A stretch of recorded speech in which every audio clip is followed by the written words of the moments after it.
Since the announcement of the TikTok ban for the 5th year in a row, news about its ban is finally becoming more serious, and TikTokers are looking for a new alternative to switch to. If TikTok is banned and not sold to an American or US approved company by January 19th, it will go dark. It will no longer be available on the US app stores, will not be able to be downloaded or updated, and will become unusable over time.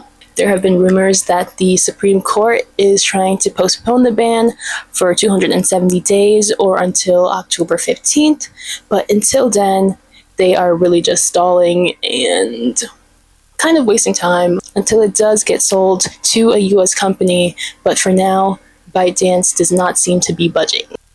ByteDance is the company that owns TikTok and also owns another app called Lemon8, which you guys may have heard about. It's closer to Pinterest more than anything, and people have been seeking to move to that app, but I don't think that's very realistic as, like I said, it is also owned by ByteDance, and the whole point is that what the hell is this supposed to be? So there's no For You page. You have to go and click on content you want to see. There's no videos. What the fuck is this? Tumblr? Pinterest? Is this even a For You page? This is ass. As Americans have been moving to Rednote, people have started posting their normal dancing content, food content, and whatever else people post on TikTok.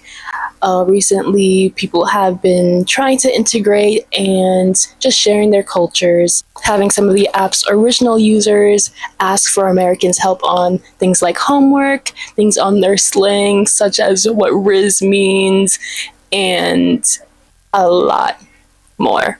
Users are heavily encouraged to include Chinese captions on their videos so that they can cater to the app's original user base and help them understand the foreign content.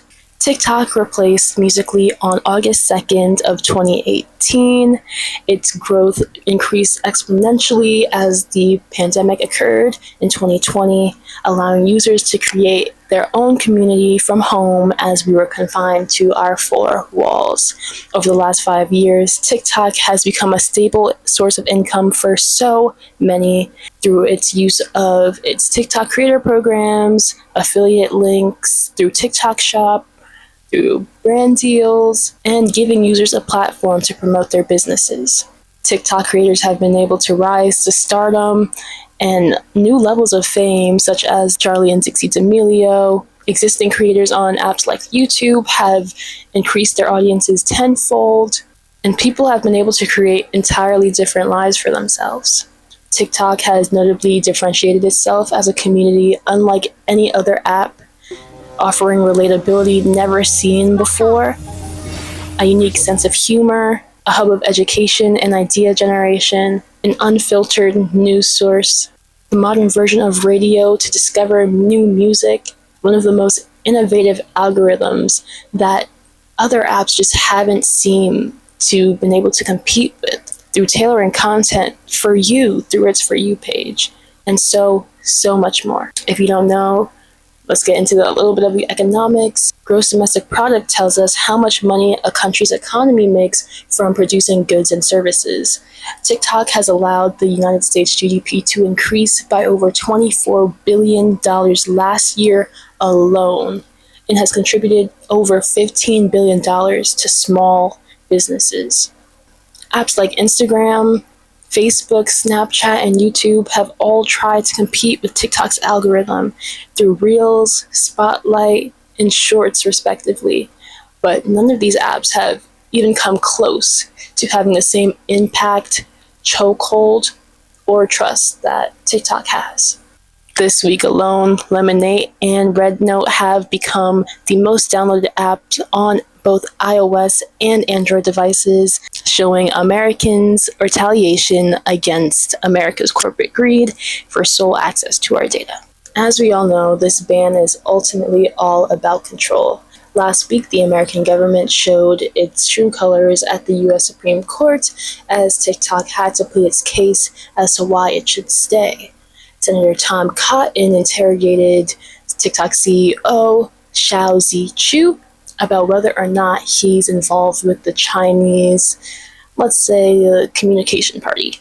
But the whole gag is that he's Singaporean and has nothing to do with the Chinese political parties.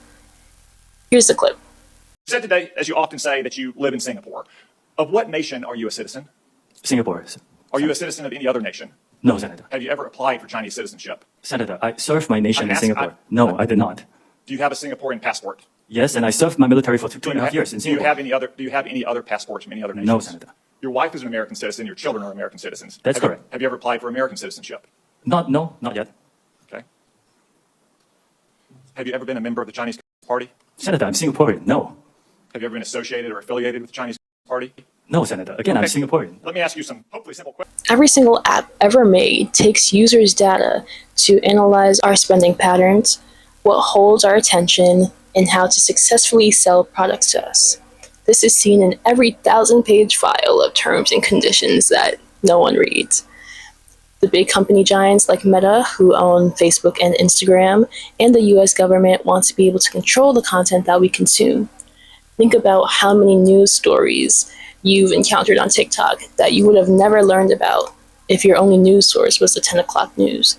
The US is trying to put this ban under the guise of protecting the American people as well as their data from giving China access to our information. But how much do you want to bet that these American companies sell our data to China anyway?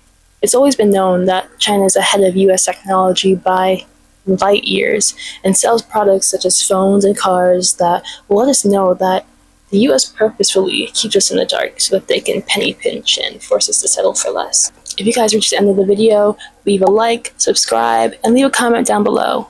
Do you think TikTok is really going to be banned?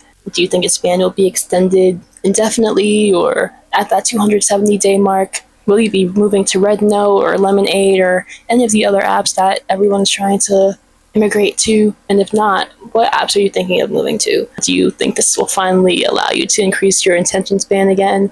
Because I know mine is shot.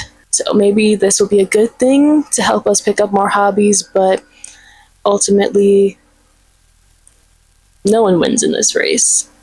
No one wins. So if you enjoyed this video, please like and subscribe for more, and I'll see you guys next time. Bye.